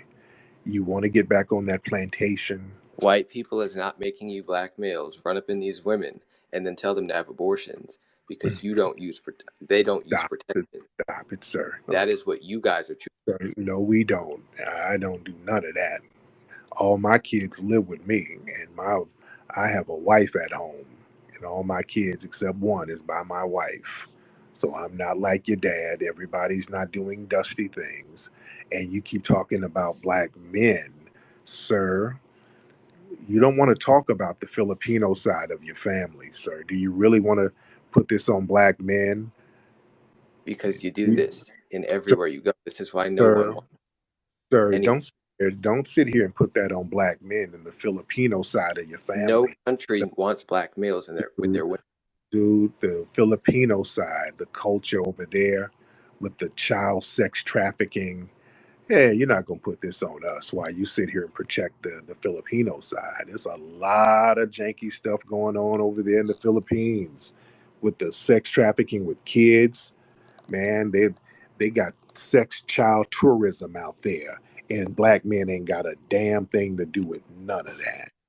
You feel me? I can put this on you guys because No, this you is what you've done. no, you can't. No, no, you cannot, sir. If you're Filipino, they got a degenerate culture of child sex trafficking that is epidemic. It is epidemic, and black men ain't got a damn thing to do with it. You're not gonna sit here and say it's black men, sir. You just come from a culture of degeneracy, sir, and you just have to say, I'm My going to do parent different. is a first generation immigrant. You know what that makes me? A bastard. That I doesn't know. make me either side. That makes me my. Okay, calm down, sir. Calm down, calm down, calm down. So the reality is that I can blame the black males, and I am No, going to blame the black males. no, Lord, that's And there needs to be something done. okay. You're blaming yourself. So, sir, get over your self help. your self hating issues. Get over your self hating issues and learn how to love yourself and stop trying to get you a zaddy. Get off those dating sites with name like Filipino Hole and all of these names, Caramel Cambodian, all of that stuff. Cut that out and acknowledge and accept your blackness, sir. Thank you, Leopold. All right, because now you're being disturbing a little bit. Oh, that's Leopold. He called up before. He's an LGBT dude, mixed black dude who got a lot of self hate issues, and he's just doing a lot of projecting. But hopefully, he's gonna be all right. I actually feel for him to a certain degree, even though he's trying to project his self hatred. I kind of feel for him because I understand that this dude has been abandoned and somebody's probably done something to him when he was a kid. So, what's up, Zeb? And that's never a good thing. That's never. Okay, so thank you. Hey, Zeb, how are you, dear? What's that noise in the background? Calming it down, then shut it off. There you go. I was What you in there just washing dishes? washing dishes, frying fish. Shit, that sounds good. It was a whole fish fry. Oh, there you go. What city you in, Zeb? I am in Oklahoma. Oh, cool. Oh, then Indian territory. And you know how that is. Yes, indeed. Yes, indeed. What's on your mind, beloved? My mind right now is like I was just like listening to everything that you were saying to the young brother that was going on, and he didn't want to accept what what you was saying and what he was trying to say to you. And Yeah. I'm like, well, good God, we need some fish fry and this, and let's eat some soul food like real quick. Let's calm it Yes, ma'am. down. Yes, ma'am. Yeah, I felt a little sympathy for the guy because he was trying to low key troll, but I can feel the pain in his voice. I knew he was going through something, so that's why I didn't get on him too heavy, That's because I don't. that's I could tell that yeah. He I was can. hurting. Yeah, well, I can tell he was hurting for real, for real. I can tell it's just not some regular trolling. I could tell that dude was really, really something's going on with him. So I'm not gonna poke him too hard. But anyway, thank you so much, Deb. You saved me some of that fish, beloved. That it sounds like it's popping in there. All right, shout out to Zeb. Love that. Love that FBA spirit. I love sisters like that. That's that FBA spirit all day, man.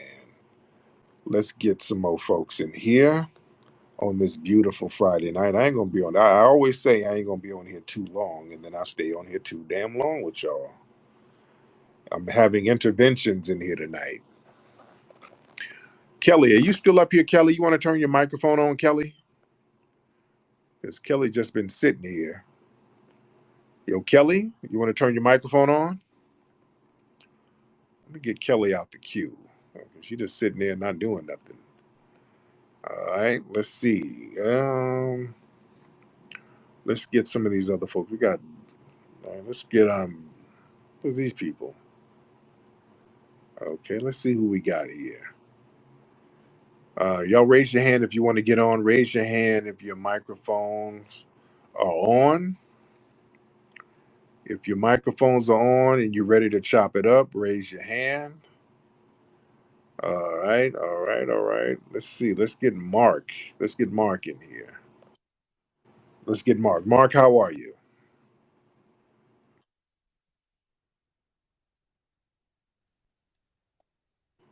Okay, this nigga sound like a kidnapping victim. Okay, Mark. Yes, sir. How you doing? Okay, brother. You okay? You okay over there? Yeah, not bad. I was just wondering. I mean, I appreciate all you do and everything, but I never hear you talk about Jewish power, which is something I believe is a huge threat to us. Oh, okay. Now, okay, calm down. Your phone is all over the place. Now, Mr. Mark, where are you from? Where's your family from? I'm a mixed, huge muck. You mixed with what? Man, I got everything from Asian, African to European and Middle Eastern. Okay. Where did your family immigrate here from? Italy, Puerto Rico, um, some other places. Okay, so you're classified as white. Okay. Classified as white. Right? I'm in between. I mean, you know, not all whites accept me, not all blacks accept me. I'm like right in the middle. Um, your mom is what? What's your mom? Puerto Rico. Your dad is Italian. Right, yeah. Okay, you're white. You're classified as white all day. And yeah, some whites will probably not accept you, but you're still classified as white. But you're not Anglo. So let's be very clear. A lot of people try to play these racial games. You're classified as white, but you're not Anglo. All right. So you said Jewish power. How come we don't Right. include Jewish power? Okay. What is Jewish? Well, like the owners of the central banks are Jewish. Most of the central banks. You know, I mean, they own the money, so they have the power, right? Okay. So Jewish people, what makes them Jewish is if they own a bank. Well, they control the money. So if they control the money, then the Okay. law. What they did for a living, that's an occupation. I mean, what is Jewish? What is Jewish?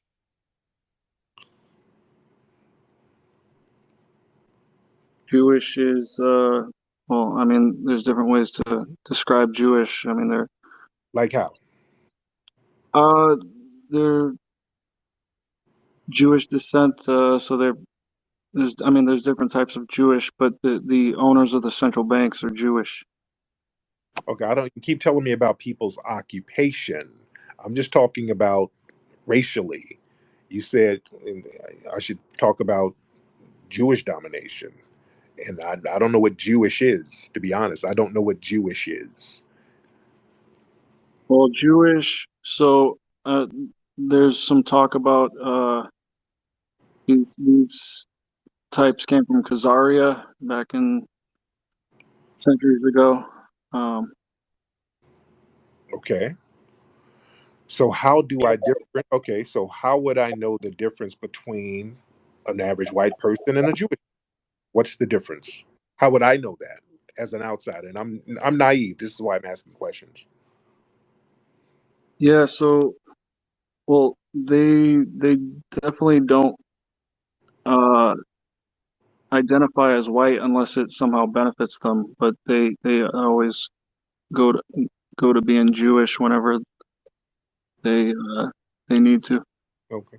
So how so just for my own personal, I guess, safety, if I'm trying to look out for somebody who's going to harm me, how would I know if they are white or Jewish by looking at them? What am I looking for?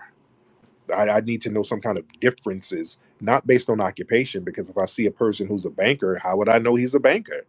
So I would have to need some type of identifying characteristics to differentiate them from a white person if they're more of a threat than the white supremacists.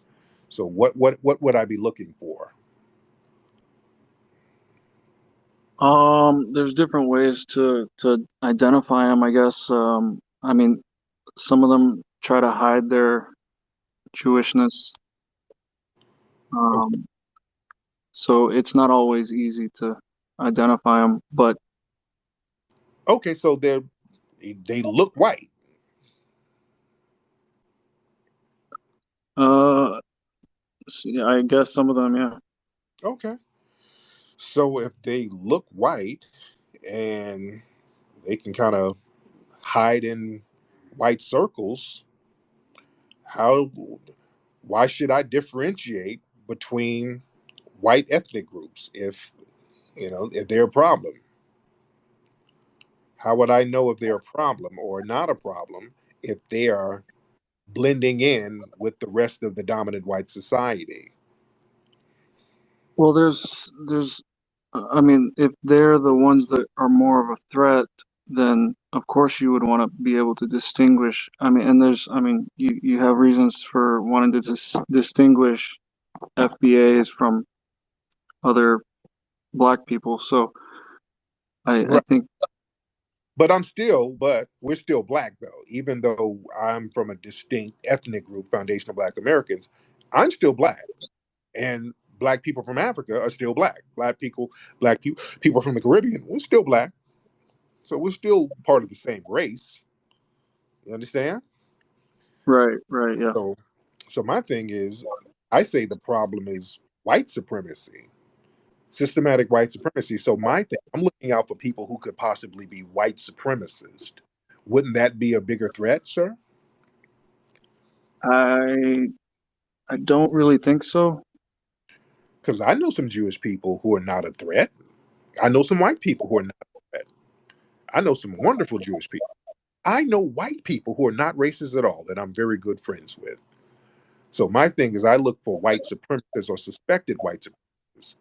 I don't look for Jews. I don't even look for whites. I look for white supremacists. So wouldn't it make more sense for me to look for white supremacists or watch out for them instead of just watching out for Jews who I don't even know the difference between them or another white person? Wouldn't it make sense? Uh, well, maybe, but I really think that if they are the ones that own everything, if they own the banks, they own the corporations, they own so much, then they're more of a threat than these white supremacists that you speak of. So there were a lot of Jewish people who owned a lot of things in Nazi Germany, and the white supremacists ended up killing many of them. So wouldn't the white supremacists be more of a threat if than the Jewish people if Jewish people can get killed by white supremacists? Well, they started to kick out the Jews from Germany, but a lot of the history that we are allowed to know of is sort of messed up, not accurate. But sir, Jewish people were killed by white supremacists. So that would mean the Jewish people are not a bigger threat than the white supremacist, based on logic, right? Well, people are killed all the time by other people. I don't think that that Did means that. did Jewish people kill a bunch of white supremacists in history before? I think Jews have killed more people than white supremacists in history. If you go and look at the real stuff. Like what? Where did Jews kill a bunch of white people ever? Anytime? Yeah, there's different things. I mean, Judaism is communism, and if you look at how No. how What? many What's communism? communism is Judaism, they're No. basically the same thing. No, that doesn't make sense. If Judaism, that doesn't This make. this has been confirmed by rabbis and other Jewish people. So is It's Russia? So is Russia a Jewish controlled place because they practice communism? So is Russia controlled by Jews? Yes, definitely, and it heavily controlled by Jews at this time as well. But there's a lot of white supremacists all over Russia. There's a major white supremacist. Yeah, I know there's issues with that there as well. It, it's not even issue. Major in Russia. So how does that work?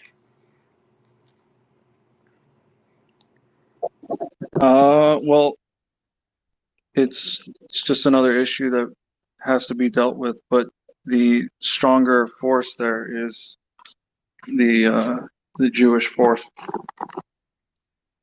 Wow, that's the strongest force there, and there's a lot of white supremacists there, and also communism is in China. Is China controlled by Jews too? 100%. Yeah. How so? I mean, you look at their money. It's it's been controlled by Jews. Look at the founding of the CCP. There was lots of Jews that had an impact on that. But you're saying China is controlled by Jews? China, yeah. It's probably uh, been less lately, but if you look at their central bank and the founding of that, that was Jewish. I mean, if you look at the actual currency, there's stuff on it that as is ours here in the United States that Star of David and different things like this. Mm. Uh, So over there in Israel, there's a lot of Ethiopian Jews who's complaining about white supremacy. Now, why don't these Ethiopian Jews have anything? They don't have no banks or no money or really no homes or anything.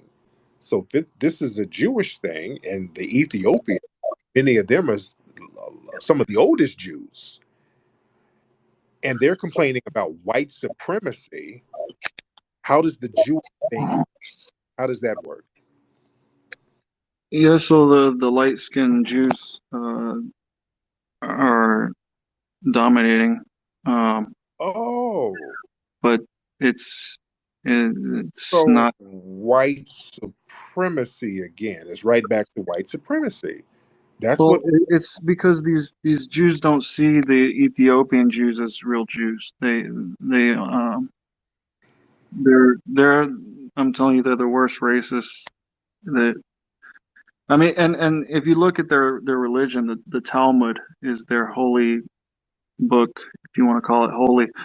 And if you look in there, I mean, they call us all goyim, whether you're black, white, Asian, you're a goy.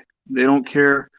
You're just the other to them, and this religion is it's a very supremacist religion. But what's the difference between a Jewish white supremacist and an Anglo white supremacist? What's the difference? Well, I mean, what's the difference between the Jewish supremacist and any other Oh, supremacist is that no. We've already established that it's the lighter skin. You said it was the light skinned Jewish people that are practicing supremacy because the dark ones don't have power. That's the epitome of white supremacy. The dark people of any religion, they don't really have power. It's the lighter skinned people that are racially dominant, getting back into white supremacy. So if there's yeah, two from different religious backgrounds, but they're still classified as white and they're both practicing white supremacy, but what's the difference? I don't think Jews identify as white, and I don't think any white people would say that Jews are white. The person who was one of the heads of the American Nazi Party in the 1960s was Dan Burroughs. Hmm. Dan Burroughs was Jewish. You want to Google that real quick? Sure. Google it real quick. Google Dan Burroughs. All right. He was one of the leaders of the American Nazi Party. He was Jewish. Somebody from the New York Times outed him. They dug into his background because he was involved in the bombing of the black girls down in Alabama. He was involved in recruiting people, his organization, white supremacists all over the country to terrorize black civil rights activists. And they found out he was actually Jewish, and then he committed suicide. Hmm. Yeah, I think I remember hearing about this. Uh-huh. So Yeah, well, I don't. I don't this is what I want. What's the difference? Him, just because certain people who are anti-black get together and have ethnic dish issues among each other, what does that mean for me as a black person? We're still talking about two groups of anti-black races just because they bicker among themselves about each other's ethnic background and who's the whitest. How does that really work for me in any way? Are they basically both fighting each other to see who holds the knife to stab me? So I should I be concerned in ethnic conflicts within white society? I think we all should be concerned about this Jewish supremacy because we are all potential victims of it. I mean, many of us are But today. I mean, if you but look at what's but Jewish people were in a Holocaust, so even the white supremacists attacked and targeted them. See, that's what supreme means. Supreme, my group can kill your group with impunity, and you can't do the same to me. So Jewish people have never killed white people in large numbers. I think the same people that uh, control our textbooks um, are part of this group that dominates, and they want us to believe all these things that creates a perpetual victim class that we can um, are that we are not allowed to talk about, basically. Oh, So perpetual victims like people like black people, right? no, I'm talking about, like you mentioned, the Holocaust, and that whole thing is um, Are you a Holocaust? I would say that there's a lot of history that has been rewritten, and the Holocaust is part of that. So are you a Holocaust denier? Well, I'm I'm just a realist about history, and when you look in history, there's there's not much evidence there to back these claims. So all of the video images and pictures, are you saying those were staged? A lot of it was doctored, yes. Oh, um, racism in the United States. Because if you think the Holocaust was staged, do you think racism against black people in the United States is staged as well? No, I think racism happens. Okay, okay. So what should we do to stop anti-black racism here, so that there won't be no perpetual victims? Well, if we want to, I mean, it all starts with the truth, and yeah, I mean, we can't have justice or peace or prosperity until we actually start acknowledging the truth. And I believe that this central banking system, this global financial system that we are all slaves under, is is really the biggest threat to all of us. And what's good for any of us is good for all of us, and that would be to destroy this financial system that is keeping us all enslaved, which is a Jewish system. Okay. And does do all of these white supremacist groups that's in law enforcement, is that something orchestrated by the Jews? I would say, yeah, yeah. I mean, if you look at the law enforcement, they have a huge connection with Israel. They go and train in Israel, and they learn how to be the most brutal police force on earth, there in Israel. And they come here and do their brutality.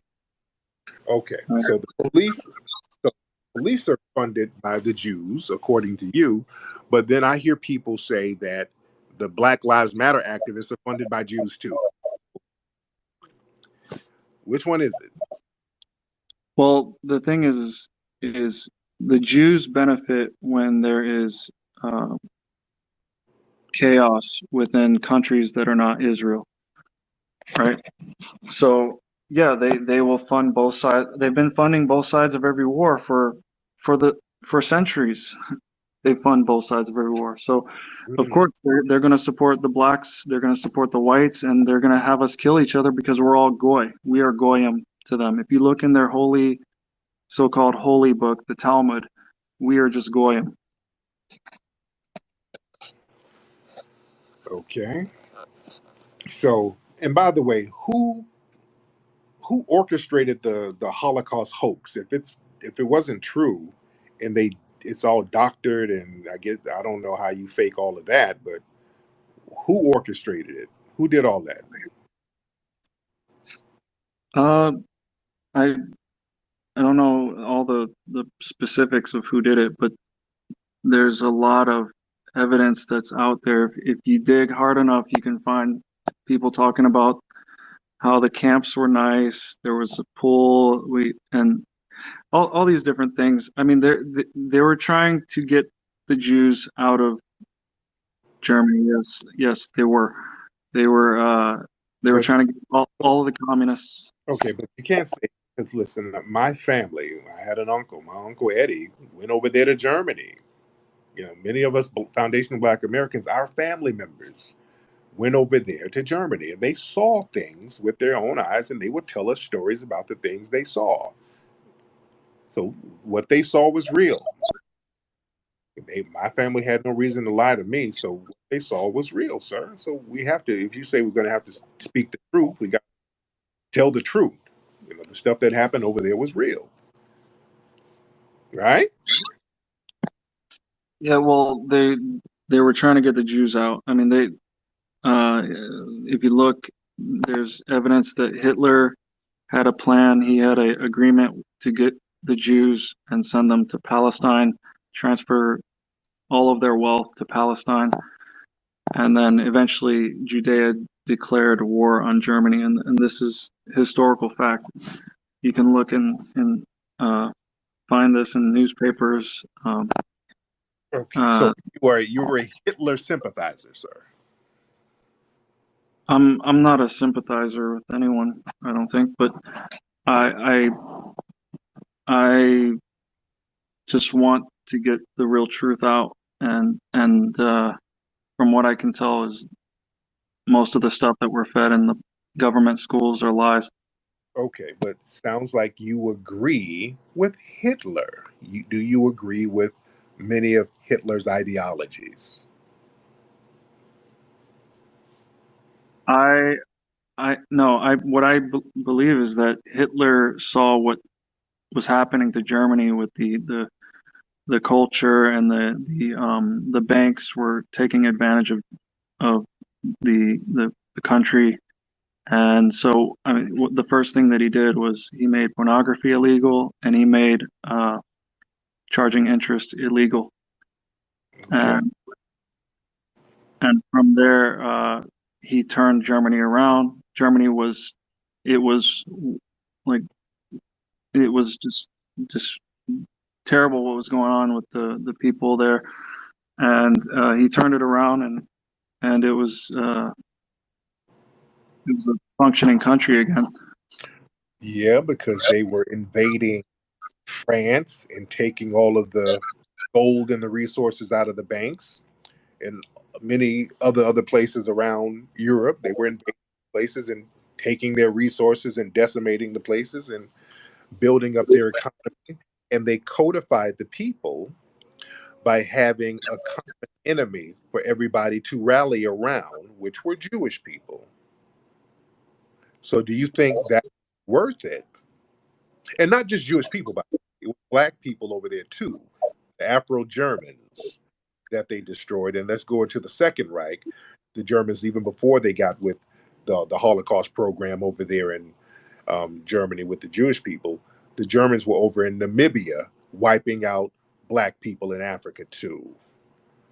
So, was all of that wiping out people who they considered non-white at the time, was that I, worth the I prosperity of Germany?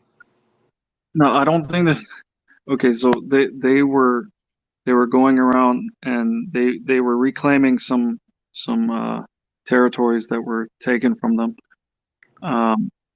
But they weren't genociding anybody. Yes, they did. In Namibia, they were genociding people. They were wiping people out by the thousands in Namibia, sir. This is very well documented. They even took the skulls and the severed heads of the Namibian people back to Germany and put them in museums, science labs, and all of that stuff. It was a horrible, Right. Well, I mean, there are people that do bad things in war. I mean, that's I'm not uh, saying that some things didn't happen. I mean, that happens even today. But but the big crime that Hitler committed was that he started a currency that was not owned by the Jews, and he brought his country back to being a prosperous nation. And this was a something that many people around the world got behind because they also knew. I mean, there were black people that worked for Hitler. There were all kinds of different people that worked for the Reich. So if you look, I mean, you can look at pictures of the SS. It was a very diverse thing that a lot of people got behind. well, he killed a lot of black people too. Hitler was not a fan of black people. He thought that black people were animals, beyond inferior. He thought that black people were equal to animals. I He, don't know if he thought that, but he was also eh, he I mean he loved animals, number one, and then number two, he was um, just he like I said, the biggest crime that he committed was taking the power away from the Jews in his country, and that's why they needed to stop him. And if you look, I mean, really, like the Jews are doing the same thing today. These Jews that own the central banks, um, they're all the banks. I mean, if you look, they're all the central banks. They're they're enslaving us all. okay. All right. All right. Well, thank you so much, Mark. Thank you so much. Appreciate Thank you so much. appreciate it. And go on and on about central banks and whatever. All right. All right. So, yeah, these people use the same white supremacist talking points, the same exact talking points over and over and over and over and over again. And I was just trying to give you a lesson on how methodical these people are with these white supremacist ideologies. You see, I'm just giving y'all a lesson. This is a lesson to learn. This is some serious stuff out here. Y'all better understand who you're dealing with. And what's funny, Mark probably date black girls while y'all bullshitting. These are the kind of dudes that be dating those black girls from TikTok. This dude probably got him a sister somewhere who's in danger. Sisters, all you divestors, y'all sit up here with dudes like Mark thinking that's cute, him talking all of this crazy stuff. Y'all think it's cute right up until you go missing. All right? Y'all play games with these folks out here. Anyway, well, it's a lot of folks in here. A lot of folks in here. Let's see who we got. Okay. Okay. Let me see. Who is this right here? Okay, let's see who this is. ADOS. We got ADOS in here. We got ADOS. Turn your microphone on. ADOS. Turn your microphone on. ADOS. Hello. We got somebody from ADOS in here. If they could turn their microphone on, that would be great. Come on, ADOS. Let's turn your microphone on. Sir Major. All right. Sir Major, Sir Major, Sir Major. If you can turn your microphone on. All right. All right. Sir Major, I was going to have you on, brother. All right. Sir Major, you want to turn your microphone on? All right. Okay, Sir Major got up out of here. I was going to have you say what you wanted to say. Okay, let's get King Moo in here. Let's get King Moo. King Moo. All right. Hello, what's good? Hey, King Moo, how are you? Good, good, good. How about you? I'm good. I'm good. So you're a Somali brother. Are you in the U.S. or where are you located? Why are you assuming? Because you have a Somalian I'm flag, not sir. Somalian. I'm Ethiopian. So why do you have a Somalian flag? Nah, just to troll. That's it. Okay, so you're trolling in the room. Not here. Not here though. Not here. Not here. I don't troll. Tariq, you're a good man. Okay, So I got a question for you. okay. Let's calm down. I got a question for you though. But relax. Calm down. I Calm down. Calm down. Because a lot of you non-FBA guys, your wit is very dry and stale, and I can already smell something dry and corny coming. Okay, so go ahead. Let's hear it. Let's shoot your best shot. I was actually listening to the guy before me. He said something about Jews. Why are you scared of Jews? Okay. Okay. Can you Is answer there that? any is there anything else, sir? Can you answer that though? I'm not going to dignify weak trolling with the response. I'm going to give you a I'm not chance. trolling. I'm not. The thing. I'm going to give you a chance to make yourself and your community look better. I'm going to give you a chance because y'all been making your community look real trash with all of your goofball antics.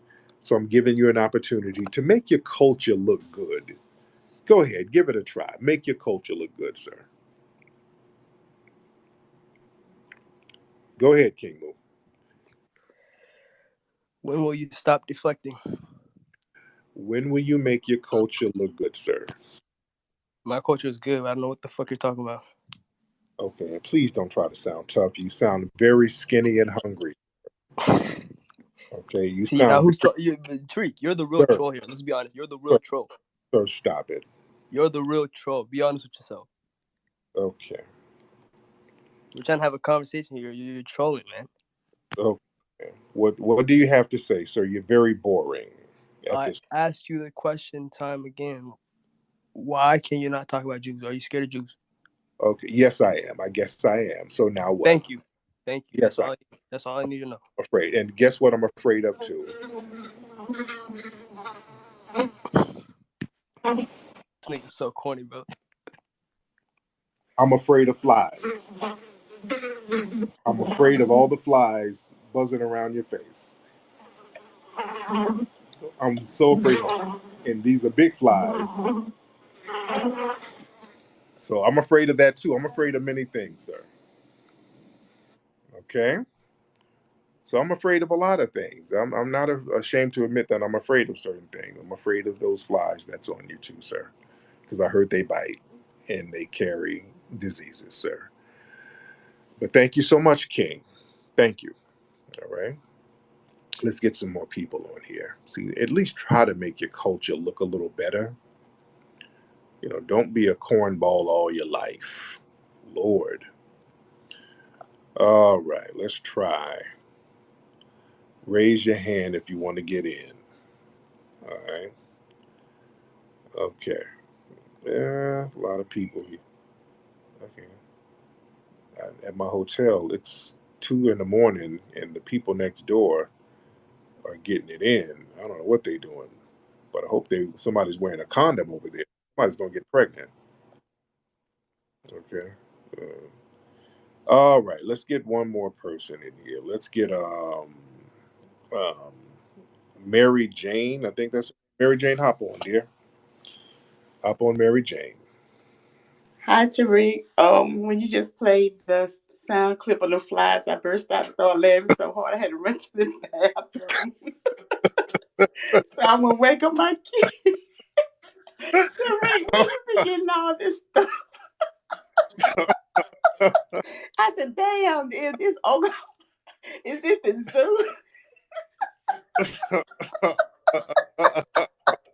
And I said, them sound like blowflies instead of regular flies.